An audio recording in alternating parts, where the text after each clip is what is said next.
Hello chess friends and welcome to Azarov Chess channel and welcome to a really sharp, brutal, spectacular tactical game between the two top engines Seer and Stockfish 16.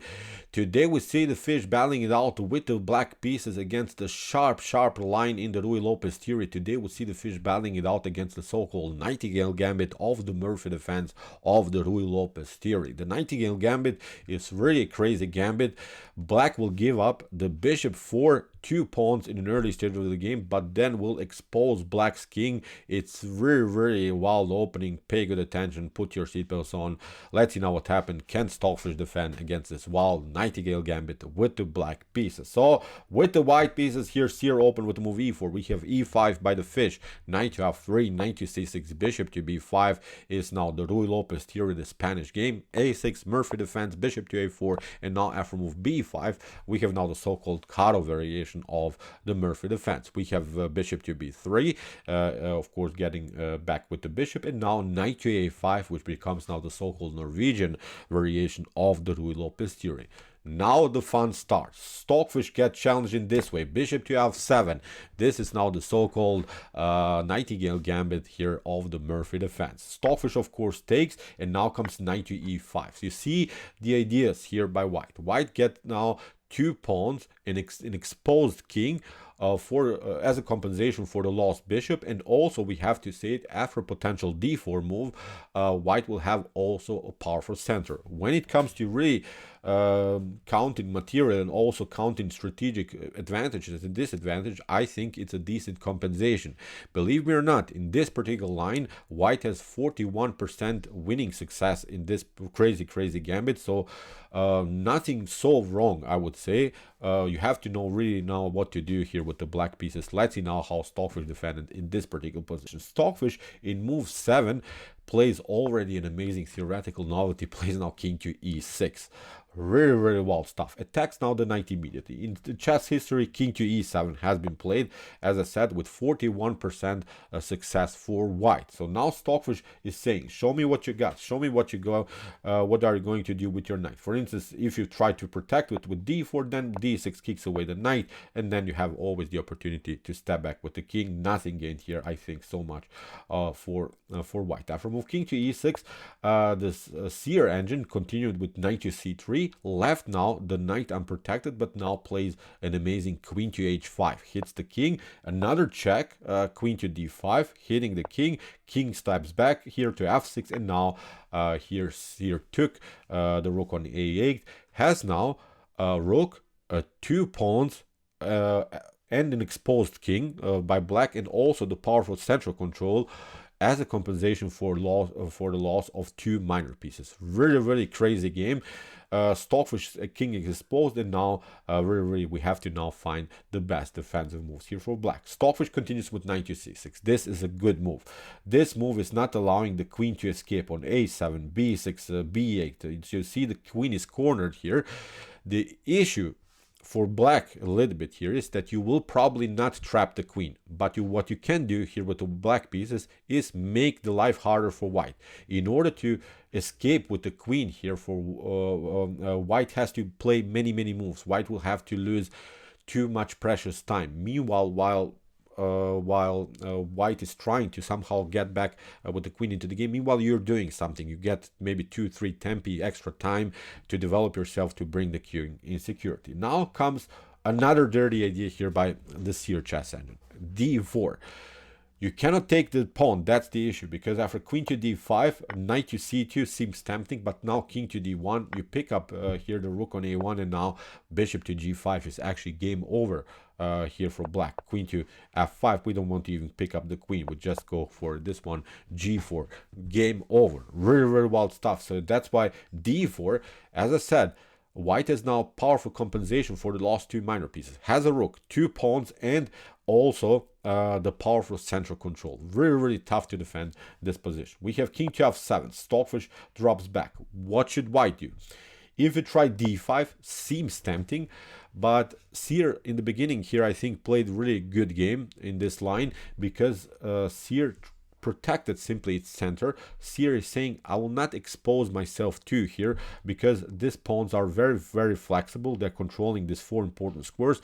So when you push now the pawn on d5, this is not such a healthy structure anymore. Then white will have this one, pardon me, black will have this one, knight to d4, king to d1, then you play knight to f6, maybe e5. You're getting greedy. You want to, of course, push the pawns further. But now with knight to g4, again, you have to worry about something. Maybe you try to defend. We get the bishop. You're trying maybe to attack the bishop, bishop to b6, and here black is defended all of the positional problems, I think, for sure. So that's why you see nothing gained when you push the pawn on d5. It's more powerful to play the game like Seer did, bishop to e3. Seer is saying here, I have my central control. I'll push my pawns when I feel more secure. Now, first of all, white wants to also develop and then storm with the pawns in the center of the board. Stockfish continues with knight to f6. Again, if you try d5, now we don't have, of course, anymore the access to the d4 square, but now we have access to the e5 square. You're trying maybe something like this, d6, and we fix everything. You play something like, I don't know, b4, bishop to e7, and this should be pretty solid. So maybe we can reroute the knight to c4 here. So many, many great options again here for black. Even if you try e5, then black can go into a counterattack with b4. You try maybe something like this, then we get the knight here, and again, solid position. c4 maybe, b takes c3, b takes c3, bishop to a3, and I think again you're getting out of this tactical mess. Rook to e8, king to g1, and black should be again pretty solid. So here after move knight to f6, again Seer is saying, I will keep my center protected, and I will try to finally get the queen out with a potential a4 move. Here, Seer is trying somehow to open the a file and finally somehow get the queen into the game. We have bishop to b4 by the fish. We have kingside castling by Seer. Rook to f8, and now a4. B takes a4, rook to a4, and now king to g8. Very good move here by Stockfish. Stockfish gets the king now into security. If you try here maybe d5 again to deflect the knight from the defense of the bishop, this is not working because of bishop to c3, d takes c6, and now with bishop to e5, you can maybe grab the pawn, but the most important thing is that the pawn on a6 is protected, so still the queen has a tough time to get back into the game. So that's why after king to g8, knight to d1. Now Seer is threatening d5 because black would not have anymore this move, bishop takes c3, to grab the piece. Stockfish continues now with another brilliant move, bishop to d6. Really wild stuff. Look at this. Stockfish exposes these minor pieces with a potential e5 move, but this is a dirty trap, because if you play here e5, then knight to d5 attacks the bishop. You pick up here the bishop, but now with knight to b6, the queen gets trapped. This is the way they go. Really crazy. So bishop to d6, good defensive move. This move is not allowing again this move e5. So you see how Stockfish protects the potential mobility of the pawns by placing the minor pieces in the center of the board. And the pawn mobility here of white is actually, I think, the only really advantage that white has here. In order to make something happen, white would love to play somehow maybe f4, e5, d5. When the pawns are rolling, then it's getting very dangerous. But you see, in any moment of the game, it was almost impossible for white to push the pawns. When you push them, then you basically activated these minor pieces of black. So that's really great defensive play here by Stockfish 16. So now comes finally d5. But as we said, you're getting... Okay, you get an extra tempo, but you basically inviting now your opponent's pieces into the game. When the pawns are here, then you're controlling at least the center of the board. Now, with the move knight to e7, Stockfish retreated, of course, but has now a beautiful path for the knight. Knight to g6, knight to h5, knight to f4. The knights will be cemented here, and again, Stockfish managed to somehow pull off a beautiful pawn immobility here in the center of the board. Queen to b8, finally, the queen is coming back into the game. Knight to g6, knight to f2, knight to h5, controlling the f4 square. Stockfish wants also to play knight to f4 and getting the queen maybe to g5 or here to h4. We have queen to b3. Finally, the queen is coming into the game, but now h6, normal move, knight to d3, and now king to h7. This move, king to h7, makes, of course, perfectly sense because white doesn't have any more light square bishop that could attack the king here. The king is perfectly fine here through the whole game. Now we have bishop to d2. Stockfish continues with queen to e7, and again it's not allowing this mobility of the pawns. This f4 square is taken, the e5 square is taken, so there's simply no way that white will push the pawns further here in the center of the move. There's no way that white will let the pawn roll and storm to you with this powerful central control. We have bishop to b4, bishop takes, queen takes, and now d6, which liberates now finally the light square bishop and also protects now the c7 pawn. d6 is fixed. Again, control of the e5 square. Again, control of the f4 square. Although white has a powerful center, but can never really push the pawns further here. Really crazy game. King to h1, knight to f4, knight takes, rook takes f4, queen to c3, and now h5. Stockfish is not losing any time here. Stockfish goes for the ultimate attack. Stockfish is saying here, I have now 4 really dynamic pieces that are dancing in front of white's king. So now suddenly, slowly and surely, really, I think Stockfish built here an amazing attacking formation. We have rook to c4, going for the c7 pawn, easy defendable with rook to f7, queen to d2. Here Seer is desperately trying somehow to push the pawn on f4, then e5 if possible, and if you could just imagine the position maybe when the pawn gets on e6, then it gets very dangerous, then the bishop is locked. So that's why, again, a beautiful move here by Stockfish, knight to f4, again controlling the potential f4 move by white. Rook to e1, queen to f6, b3. Here, if you try queen to c3, maybe to trade off the queens, then queen to g5 is coming, you play g3, bishop comes into the game, you play something like, I don't know, rook to c7, takes, and now with h4, it gets very dangerous here. You cannot take because of the checkmate threat, so again, too much pressure here. Try rook to g1, but now look at this, knight to e2, and again, a messed up game here for white. Then h takes g3, knight to g3, queen to g3. Too much pressure here against white's king. So that's why from move queen to f6, here Seer tried b3. We have knight to g6 by the fish. We have rook to f1 and queen to e5, queen to f2, queen to f4. Again, not allowing this move f4 for white. We have h3 by Seer, and now queen to e5. Now again f4 is taken, you cannot push the pawn further. We have queen to d2, and now comes a dirty idea here by Stockfish. Stockfish plays now the amazing a5.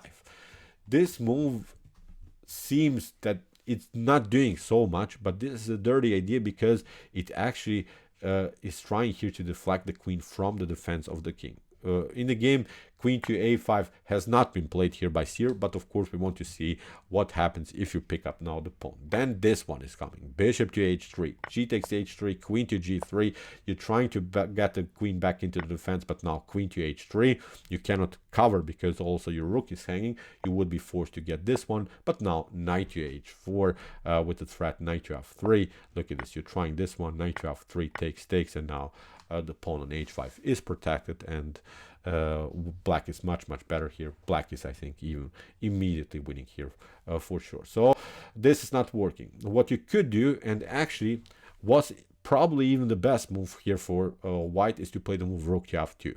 That was now the only defensive move here for white. But then again, knight to f4. We're getting this knight, then queen to f6, controlling again the f4 square. You're trying maybe to get a rook. We're trying to reroute, and then you will find your squares here, I think. Then after rook to c3, g5, and again, black is breaking and entering. Again, black is better, probably not so dangerous like the previous position, but at least black is continuing the pressure here. Again, I think white is simply on the defensive side. But after move a5, we saw queen to a5 was not possible. Rook to f2, probably here the best move, but the Seer engine tried this one, rook to a4. Here Seer is saying, okay, I'll take your pawn on a5 with my rook, but will keep my queen stuck to the defense of the king here on the second rank. But now Stockfish continues with bishop to d7, deflects now the rook from the defense of the king anyway. Stockfish continues now with rook to f4. We have king to g1, rook to f6, with the idea to play knight to f4 and rook to g3, putting more pressure against the pawn on g2. We have rook to a7. Seer is going now for the pawn on c7, but Stockfish ignores it, plays now knight to f4. What should white do again? If you go here with king to h1, then rook to g6, you're trying maybe to defend, then rook to g3, you maybe try to take the pawn, we play this one, bishop takes h3, you're trying maybe to trade off the queens, we will trade it off, and now with bishop to g2, the game is over. If you pick up, of course, the piece, then you're down a whole piece now, and if you step back with the king, then rook to h3 is immediately checkmate. So really nothing is working here. So king to h1 is also not working. So after move knight to f4 that Stockfish played, Seer tried rook to c7, but now comes bishop to h3 anyway. This was the tactic that Stockfish prepared now through the whole game. What should you do? If you play here g takes h3, then rook to g6 is coming.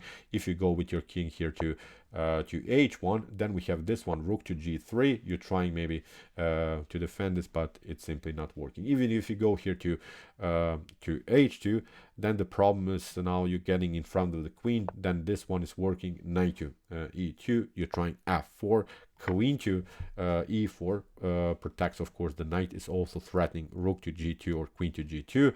You have to now play something like rook to f2, and now rook to g1 is winning the game.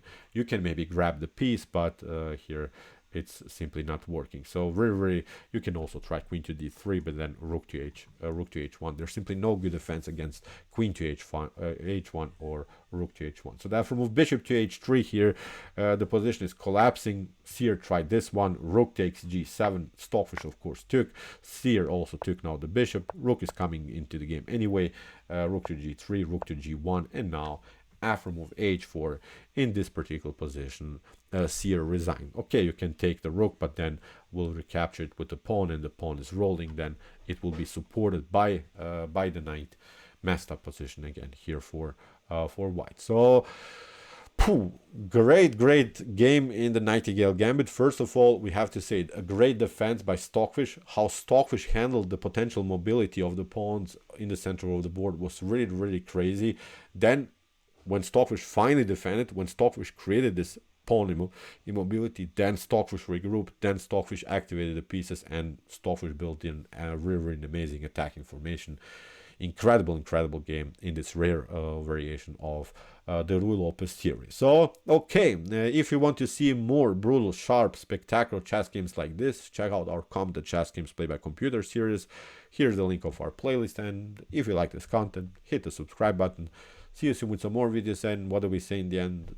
Chess is the best, of course.